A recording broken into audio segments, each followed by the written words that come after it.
महाभियोगको औचित्य समाप्त भएको निलम्बित प्रधान न्यायाधीश जबराको दाबी, सहकर्मी न्यायाधीश दलका नेता र कानून व्यवसायी विरुद्ध चर्को असन्तुष्टि व्यक्त। सम्पत्ति शुद्धिकरण निवारणमा हेलचक्र्याइँ गर्दा नेपाल ग्रे लिस्टमा पर्ने जोखिम, भ्रष्टाचार, हुन्डी, क्रिप्टो कारोबार लगायतका वित्तीय अपराधका घटना नियन्त्रण गर्न असफल। निजामती सेवा सम्बन्धी विधेयक बनाउन नसक्दा कर्मचारी प्रशासन प्रभावित, सेवा प्रवाहमा नै समस्या भएको गुनासो। सिन्जियाङ प्रान्तका मुस्लिम अल्पसंख्यकमाथि चीनले गम्भीर मानवाधिकार उल्लङ्घन गरेको संयुक्त राष्ट्रसङ्घको आरोप, यौन तथा लैङ्गिक हिंसा भएको दावी। र इङ्ग्लिस प्रिमियर लिग फुटबलमा लिभरपुल, म्यान सिटी र आर्सेनल विजयी, वेस्ट ह्याम र टटनह्यामको बराबरी। नमस्कार, कान्तिपुर डायरीका साथमा साथी रमेश र म अनिल। समाचार अब विस्तारमा। निलम्बित प्रधान न्यायाधीश चौडेन्द्र शमशेर जबराले महाभियोग सिफारिस समितिमा बयान दिँदै आफू विरुद्धको महाभियोगको औचित्य समाप्त भएको बताउनु भएको छ। समितिमा बयानका क्रममा आफूमाथि लागेको आरोपको प्रतिवाद गर्दै जबराले सहकर्मी न्यायाधीश, राजनीतिक दलका नेता, बारका पूर्व पदाधिकारीमाथि गम्भीर आरोप लगाउँदै प्रतिशोध साध्न मात्र आफूलाई महाभियोग लगाएको जिकिर गर्नुभएको छ। समिति सदस्यहरूका अनुसार पहिलो दिन 4 घण्टा बयानमा बिताएका जबराले एमाले नेतृत्वको सरकारको पालामा भएको संसद विघटन विरुद्ध अदालतले गरेको परमादेश र ललिता निवास जग्गा प्रकरण लगायत प्रसङ्ग उठाउँदै आफूपछिका न्यायाधीशलाई प्रधान न्यायाधीश बनाउन महाभियोग लगाएको टिप्पणी समेत गर्नुभएको छ। न्यायपालिकाको गरिमा जोगाउन असफल भएको भन्दै आलोचित जबराले उल्टै न्यायाधीशको कार्य सम्पादन र कानून व्यवसायीको भूमिकामाथि समेत प्रश्न उठाउनु भएको समितिका एक सदस्यले जानकारी दिए। त्यस्तै आफू विरुद्ध आन्दोलनमा सक्रिय भएका बार एसोसिएसनका पूर्व पदाधिकारीको आलोचना उहाँले गर्नुभएको थियो। समिति सदस्य एवं नेपाली कांग्रेसका सांसद मिन विश्वकर्माले बयानका क्रममा जबराले सीमा बाहिर गएर समेत धारणा राखेको बताउनुभयो। उहाँले आफ्नो प्रतिरक्षा गर्ने क्रममा व्यक्त सबै भनाइहरूलाई हामीले छानबिन गर्न बाँकी नै छ। अहिले त उहाँ एकहोरो भनि नै रहनु भएको छ। त्यसैले यसलाई अहिले मैले चाहिँ विश्लेषण गरेर राख्नु, धारणा व्यक्त गर्नुभन्दा नि उहाँले भनेका कुराहरूलाई जस्ताको तस्तै राख्दा उहाँले आफ्नो प्रतिरक्षाका लागि केही कुराहरू सीमाभन्दा बाहिर गएर पनि राख्ने कोसिस गर्नुभएको छ। सत्तारूढ दलका सांसदहरूले 21 वटा आरोप सहित जबरा विरुद्ध महाभियोग दर्ता गरेका थिए। बयानका लागि पुगेका जबराले आरोपको प्रतिवाद गर्दै सहकर्मी न्यायाधीशमाथि नै प्रश्न उठाएको समिति सदस्यहरूले बताएका छन्। अन्य न्यायाधीशका कारण आफूले कतिपय आदेश र फैसलामा एकमतले निर्णय गर्न नसकेको जवाफ समेत उहाँले दिनुभएको थियो। त्यसबारे समिति सदस्य विश्वकर्माले भन्नुभयो, उहाँको भनाइ के थियो भने राजनैतिक रूपले नियुक्ति भएका न्यायाधीशहरूका कारणले गर्दा मैले एकमतले निर्णय गर्न सकेन र त्यसमा स्वविवेकीय अधिकार हुन्छ भन्नुभयो। हामीले प्रतिप्रश्न गर्यौं। संविधानको धारा 136 ले न्यायपालिकामा भएका सबै निर्णयहरूको जिम्मेवारी प्रधान न्यायाधीशले लिनुपर्छ। तपाईँ लिनुहुन्छ कि लिनुहुन्न भनेर सोद्धा लिन त पर्छ, म लिन्छु, लिएकै छु, तर मैले बोल्ने क्रममा भनेको मात्रै हुँ भन्नुभयो।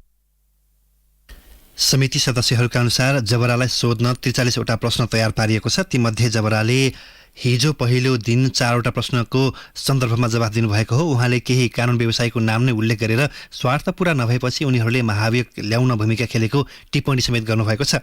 बारका केही पूर्व पदाधिकारीले उच्च अदालतको न्यायाधीश मागेको तर माग पूरा नभएपछि आफूमाथि महाभियोगको प्रस्ताव ल्याउन दबाब दिएको जवाफ फर्काएको समिति सदस्य कृष्णभक्त पोखरेलले बताउनुभयो। बयान हिजो नसकिएपछि जबरालाई आज पनि समितिमा बोलाइएको छ। नेपालको इतिहासमा न्यायपालिकाका प्रमुखले महाभियोगको सामना गर्दै पहिलो पटक संसदीय समितिमा बयान दिएका हुन्।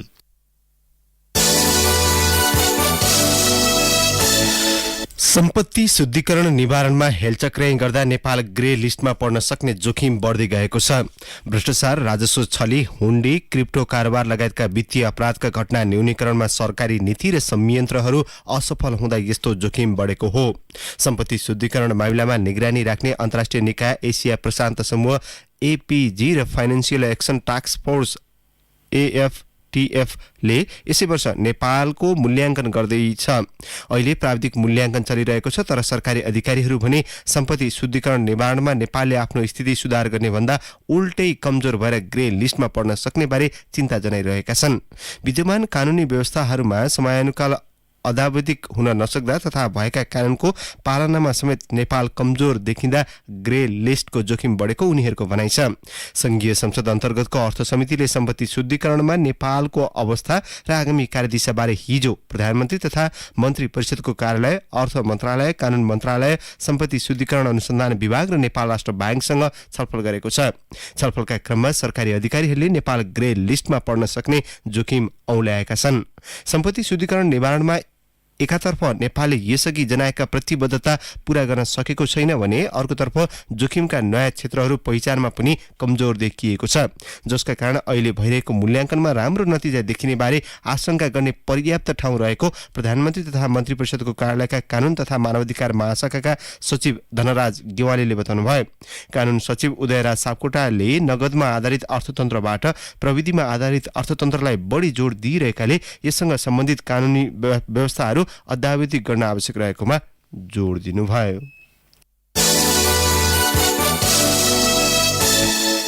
अनधिकृत संरचना भत्काउने अभियान थालेका काठमाडौँ महानगरपालिकाका मेयर बारेन्द्र शाहले कर नतिर्ने संस्थान तथा व्यवसायीलाई कारबाहीको तयारी गर्नुभएको छ। पटक पटक ताकेदा गर्दा पनि कर नतिरेपछि महानगरपालिकाले पत्र र सार्वजनिक सूचना मार्फत अल्टिमेटम दिने र त्यस अवधिमा पनि नतिरे कारबाही गर्ने जनाएको हो। कर नतिर्नेमा अधिकांश संस्थानहरू रहेको महानगरका राजस्व विभाग प्रमुख शिवराज अधिकारीले बताउनुभयो। ती निकायले सम्पत्ति करबाट महानगरलाई करिब 50 करोड रुपियाँ बुझाउनु पर्ने देखिएको अधिकारीले जानकारी दिनुभयो। महानगरका अनुसार खाद्यान्न संस्थान, विद्युत प्राधिकरण, नेशनल ट्रेडिङ लिमिटेड, साझा भण्डारले सम्पत्ति कर बुझाएका छैनन्। जमलस्थित राष्ट्रिय नाचघर चेम्बर अफ कमर्सले पनि कर नबुझाएको अधिकारीले बताउनुभयो। महानगरले छिमेकी पालिकाको तुलनामा करिब 50% भन्दा कम सम्पत्ति कर लिने गरेको छ। महानगरले कुल मूल्याङ्कनमा 1 करोड 1,010 करोडसम्मको सम्पत्ति हुनेले 1 लाख रुपियाँसम्म कर तिर्नुपर्ने नियम छ। अधिकारीले भन्नुभयो, हाम्रो मूल्याङ्कन बजारमा चलन चल्तीको भावभन्दा एकदमै कम हो। हामीले 1 करोड मूल्याङ्कन गरेको सम्पत्तिको बजार भाव करिब 10 करोड भन्दा बढेको हुन्छ। सम्पत्ति कर पनि अन्य पालिका भन्दा 50% कम छ। हामीले न्यून कर लिने गरेका छौँ। अर्ध सरकारी निकायले महानगरलाई दशकौंदेखि नै कर नतिरेको पाइएको छ। अधिकारीका अनुसार 2049 देखि कर लिन थाले यता कुनै पनि अर्ध सरकारी निकायले महानगरलाई सम्पत्ति कर बुझाएका छैनन्। यसैबीच काठमाडौँ उपत्यकाको मुख्य चुनौती बनेको फोहोर व्यवस्थापनको दिगो समाधानको उपाय खोज्दै स्थानीय तहका प्रमुख लगायत जनप्रतिनिधि मध्यपुर थिमी स्थित रिकिसी प्राङ्गारिक मल उत्पादन केन्द्र पुगेका छन्। हिजो काठमाडौँ महानगर प्रमुख बारेन्द्र शाह, ललितपुर महानगर प्रमुख चिरीबाबु महर्जन, उपप्रमुख मञ्जली साक्य वज्राचार्य, दक्षिणकाली नगरपालिका प्रमुख मोहन बस्नेत, गोकर्णेश्वर नगर प्रमुख दीपक कुमार रिसाल, चाँगुनाय नगर प्रमुख जीवन खत्री लगायतले जापानी प्रविधिद्वारा सञ्चालित रिकिसी प्राङ्गारिक मल उत्पादन केन्द्रको अवलोकन गरेका हुन्। मध्यपुर थिमी नगर प्रमुख सुरेन्द्र श्रेष्ठ र उपप्रमुख विजयकृष्ण श्रेष्ठले उपत्यकाका 3वटै जिल्लाका स्थानीय तहका प्रमुख, उपप्रमुख लगायत जनप्रतिनिधिलाई पालिकाको मल केन्द्रको अवलोकन गराउनु भएको हो।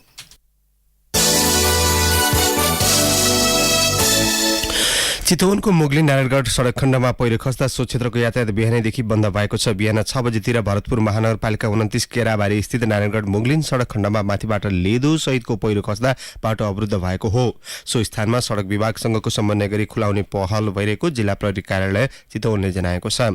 काठमाडौँ भित्रिने पश्चिम नेपालको मुख्य राजमार्ग बन्द हुँदा सयौं सवारी साधनहरू बाटोमै रोकिएका छन्। कान्तिपुर डायरीमा अब ब्रेकको पालो। ब्रेकपछि कान्तिपुर डायरीमा अब कान्तिपुर सविस्तारको पालो। कान्तिपुर सविस्तार। सरकारले संघीय निजामती सेवा सम्बन्धी विधेयक ल्याउने तयारी गरिरहँदा कर्मचारीहरू भने आन्दोलित बनेका छन्। कर्मचारीहरूले सोमबारदेखि भदौ 17 गतेसम्म सबै सरकारी कार्यालयहरूमा आफ्ना माग लेखिएका कालो ब्यानर राख्ने र हातमा कालोपट्टि बाँधेर काम गर्ने बताएका छन्। कर्मचारीले समान वृत्ति विकास र तहगत प्रणाली लागू गर्न माग गरेका छन्। संविधान जारी भएको संघीयताको मर्मअनुसार संघीय निजामती सेवा ऐन नबन्दा प्रदेश र स्थानीय तहमा कर्मचारीको अभावले सेवा प्रवाहमा समस्या भएको गुनासो बढेको छ।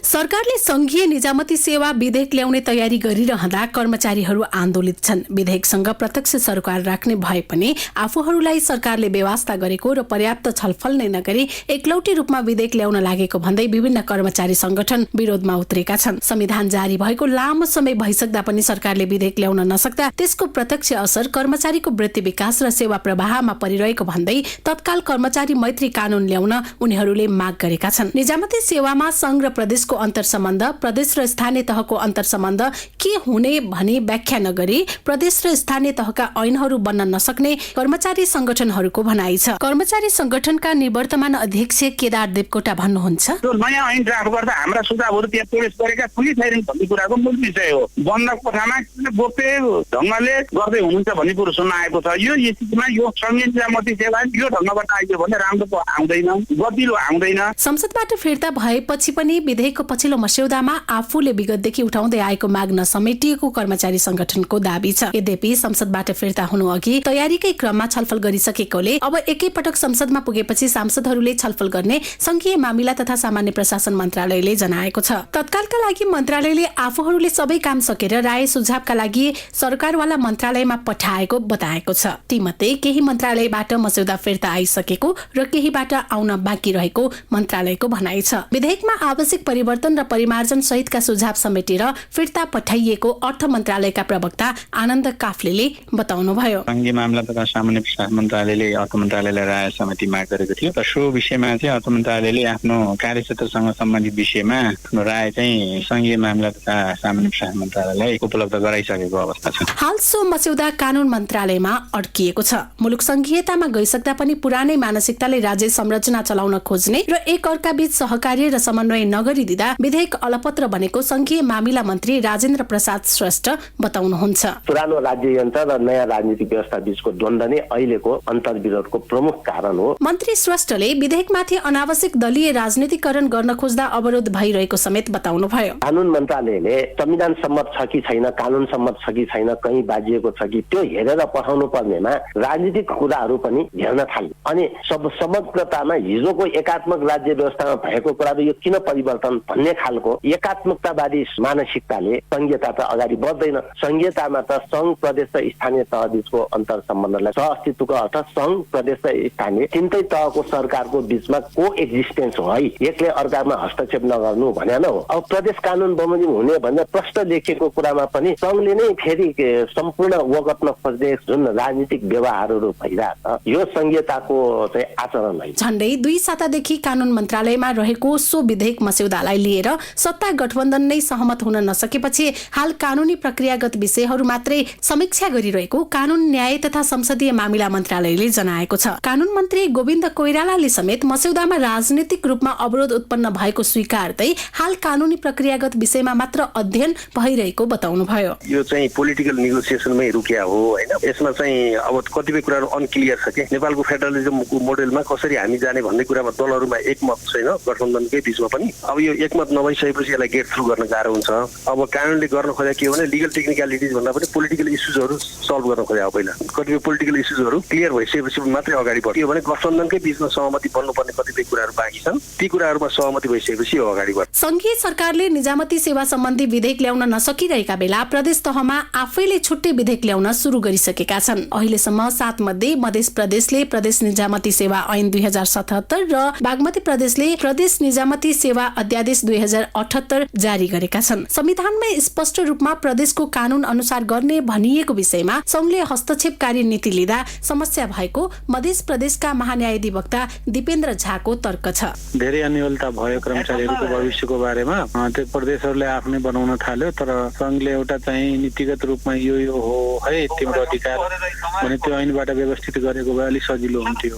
त्यसले गर्दा अलिक अप्ठ्यारो भयो। राजनीतिक रूपमा त रोक्नु पर्ने कार्य नै होइन, सिस्टमको कुरा हो। त्यसलाई चाहिँ कर्मचारीहरू केहीले आफ्नो इन्ट्रेस्टमा चाहिँ आफूलाई केन्द्रबिन्दुमा राखेर सोच्दाखेरि त्यो अप्ठ्यारो हुन सक्छ। प्रदेशलाई नै छोडिदिए हुन्थ्यो कि स्थानीय प्रशासकीय अधिकृत प्रदेशका सचिवहरू प्रदेशकै निजामतीबाट आउने किन यहाँ राख्न खोजिरहेछन् त्यो मैले बुझिरहेको छैन। प्रदेशमै सचिव बढुवा हुने वा संघबाट सचिव पठाउने, प्रमुख सचिव प्रदेशबाट तोक्ने वा संघबाट पठाउने लगायतका 1 दर्जन भन्दा बढी विवाद विधेयकको सन्दर्भमा देखिएका छन्। स्थायी सरकार भनिने कर्मचारी क्षेत्रसँग जोडिएको कानून निर्माणमा वर्षौंदेखि भएको ढिलाइले तहगत प्रणाली लागू गर्न तथा कर्मचारी वृत्ति विकासमा असर परिरहेको देखिन्छ। नयाँ कानून नबन्दा हजारौंको संख्यामा कर्मचारी समायोजन लगायतका विषय समेत प्रभावित बनेका छन्।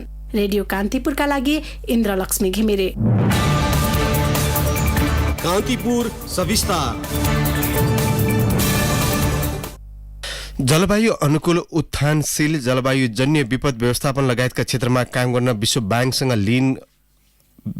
ब्याङ्कसँग लिन खोजिएको ऋण सहयोगप्रति वातावरण क्षेत्रमा कार्यरत संस्था र विज्ञले आपत्ति जनाएका छन्।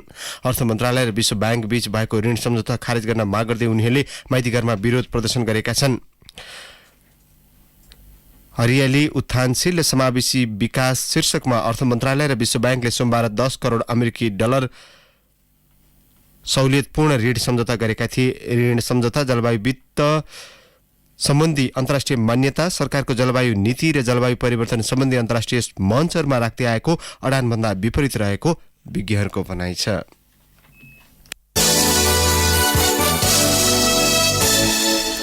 नेपाल विद्यार्थी संघका कार्यकर्ताले माइनोट लगायत दस्तावेज खोसेर लगेपछि त्रिभुवन विश्वविद्यालय कार्यकारी परिषदको बैठक बस्न सकेको छैन। गत शुक्रबार नेवी संघका त्रिवी इकाइ सचिव योगेन्द्र रावल र श्यामराज ओझा लगायतको समूहले परिषद बैठकमा हस्तक्षेप गरेर अघिल्लो बैठकको माइनोट लगायत कागजात नियन्त्रणमा लिएको थियो। समूहले बैठकमा अवरोध गरेपछि सो दिनका लागि तय भएको एजेन्डामा पनि कुनै निर्णय हुन सकेको थिएन। नियन्त्रणमा लिएका कागजात विद्यार्थीले शिक्षा मन्त्री देवेन्द्र पौडेललाई बुझाएका छन्।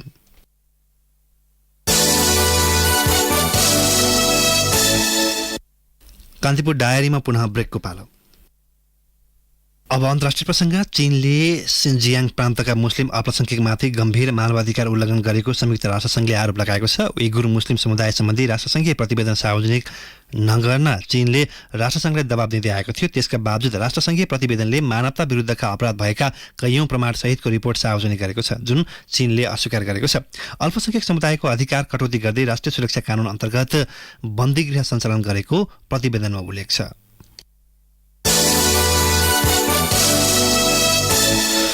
सोभियत संघका नेता मिखाइल गोर्बाचेभको 91 वर्षको उमेरमा निधन भएपछि तत्कालीन समयमा उनले खेलेको भूमिकालाई बहस भइरहेको छ। शीत युद्धलाई अन्त्य गराएको श्रेय पाएका गोर्बाचेभले सोभियत संघको विघटन रोक्न नसकेको टिप्पणी हुँदै आएको छ।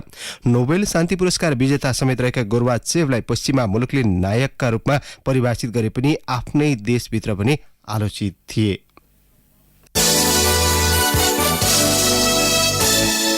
आधुनिक विश्व इतिहासको एउटा मुख्य घटना हो सोभियत संघको विघटन र त्यो विघटनसँग जोडिएका एक पात्र हुन् मिखाइल गोर्बाचेभ। सन् 1985 देखि 6 वर्षसम्म सत्तामा रहेका गोर्बाचेभ तत्कालीन सोभियत युनियनका अन्तिम राष्ट्रपति हुन्। अमेरिकासँगको शीत युद्ध अन्त्यमा महत्त्वपूर्ण योगदान गरेको जस पाएका उनै गोर्बाचेभमाथि सोभियत युनियनलाई जोगाउन नसकेको संगीन आरोप छ। उनकै कदमपछि विश्व इतिहासमा आधुनिक रुसको उदय हुन पुगेको हो। तत्कालीन सोभियत सत्ता सम्हाल्दा गोर्बाचेभले सुधारका केही प्रयास भने गरेका थिए। भनिन्छ स्टालिनको शासनकालमा हुर्कदै गर्दा दोस्रो विश्वयुद्धको असर प्रत्यक्ष देखेका गोर्बाचेभले कम्युनिस्ट पार्टीमा आफ्नो भविष्य रोजेका हुन्। साम्यवादमा सुधारको आवश्यकता रहेको बताउने गोर्बाचेभ खुल्लापन र परिवर्तनको पक्षपाती भएको मानिन्छ। सन् 1991 को डिसेम्बर 21 मा गरिएको घोषणासँगै सोभियत संघ ढलेपछि विश्व राजनीतिको दुनियाँ बदलिएको थियो। घटनाक्रम त्यतिमा मात्र सीमित थिएन। त्यसको केही दिन अघि रुस, बेलारुस र युक्रेनले सोभियत संघबाट अलग हुन छलफल गर्दै स्वतन्त्र राज्यको एक राष्ट्रमण्डल गठन गर्ने एजेन्डा बनाएका थिए। इतिहासको त्यो कालखण्डले स्मरण गराएको छ 8 वटा अन्य सोभियत राज्यहरूले उक्त राष्ट्रमण्डलको हिस्सा बन्ने फैसला गर्दै गोर्बाचेभलाई सत्ताच्युत गर्ने फैसला गर्न पुगेका थिए। त्यही दबावका बीच गोर्बाचेभले सोभियत संघको राष्ट्रपति पदबाट राजीनामाको घोषणा गरेका हुन्। त्यति बेला गोर्बाचेभले भनेका थिए, हामी गृहयुद्धतर्फ अगाडि बढिरहेका थियौं, ठूलो विनाश हुने खतरा थियो, म सत्तामा बस्नुको अर्थ छैन, राजीनामा दिनु मेरो जित हो। सोभियत संघ विघटनपछि पश्चिमा मुलुकले गोर्बाचेभलाई इतिहासको नायकको रूपमा परिभाषित गर्ने गरेका छन्। उनलाई पश्चिमी युरोपलाई स्वतन्त्रता र जर्मनीको एकीकरणमा साथ दिने नेताको रूपमा व्याख्या गरिएको छ। इतिहासको त्यो कालखण्डमा आफ्नो साम्राज्य गुमाउँदै सोभियत संघ विघटनको कारक बनेको भन्दै आफ्नै देशभित्र भने उनी आलोचित छन्। सन् 1990मा नोबेल शान्ति पुरस्कार समेत उनलाई प्रदान गरिएको थियो। द्वन्द्व र टकरावबाट भन्दा वार्ताको माध्यमबाट समस्या समाधानको बाटो रोजेकै कारण उनलाई सुधारवादी नेताको रूपमा समेत व्याख्या गरिएको छ। विश्व इतिहासलाई अर्को मोडमा पुर्याएको उक्त घटना भएको 31 वर्षपछि उनै गोर्बाचेभको उपचारका क्रममा यह लीला समाप्त भएको हो। संयुक्त राष्ट्र संघका महासचिव एन्टोनियो गुटरेसले भनेका छन्, मिखाइल गोर्बाचेभ एक असल राजनीतिज्ञ थिए। विश्वले एक विश्व नेतालाई गुमाएको छ जसले बहुलवाद र शान्तिको निरन्तर वकालत गरेका थिए। अन्तर्राष्ट्रिय सञ्चार माध्यमको सहयोगमा अनिल बोगटी। अब खेल प्रसङ्ग। इङ्ग्लिस प्रिमियर लिग फुटबलको पछिल्लो खेलमा लिभरपुल, म्यानचेस्टर सिटी र आर्सेनल विजयी भएका छन्। लिभरपुलले न्युकासल युनाइटेडलाई 2-1 गोल अन्तरले हराएको हो। खेलको 61औं मिनेटमा रोबर्टो फिरिमिनोले बराबरी गरेको खेलमा अतिरिक्त समयको 98औं मिनेटमा फाबियो कार्भालोको गोलसँग लिभरपुलले जित निकालेको हो। यसैगरी आर्सेनलले एस्टन भिल्लामाथि 2-1 गोल अन्तरको जित निकाल्यो। आर्सेनलका लागि ग्याब्रिएल जिसस र ग्याब्रिएल मार्टिनेलीले गोल गरे। एस्टन भिल्लाका निम्ति डगलस लुइजले एक मात्र गोल गरे। म्यान सिटीले नटिङहम फरेस्टमाथि 6-0 को अन्तरले हराएको हो। बर्नमाउथ र वुल्भरह्याम्पटनले गोल रहित बराबरी गरेका छन्। वेस्ट हाम र टटनहामले 1-1 को बराबरी गर्दै अङ्क बाँडेका छन्।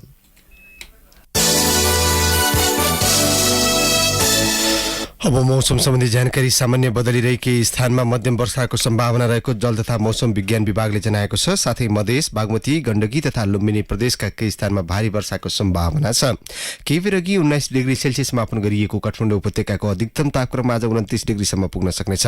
सूर्योदय बिहान 5:43 भयो भने सूर्यास्त भरे साँझ 6:25 हुनेछ। हवस्, नै प्रसङ्गसहित कान्तिपुर डायरीको यो बुलेटिन अहिलेलाई यहीँ सकिन्छ। हाम्रो अर्को बुलेटिन बिहान 8 बजे हुनेछ। तबसम्मका लागि कान्तिपुर डायरीबाट साथी रमेश र म अनिल विदा माग्छौँ। नमस्कार।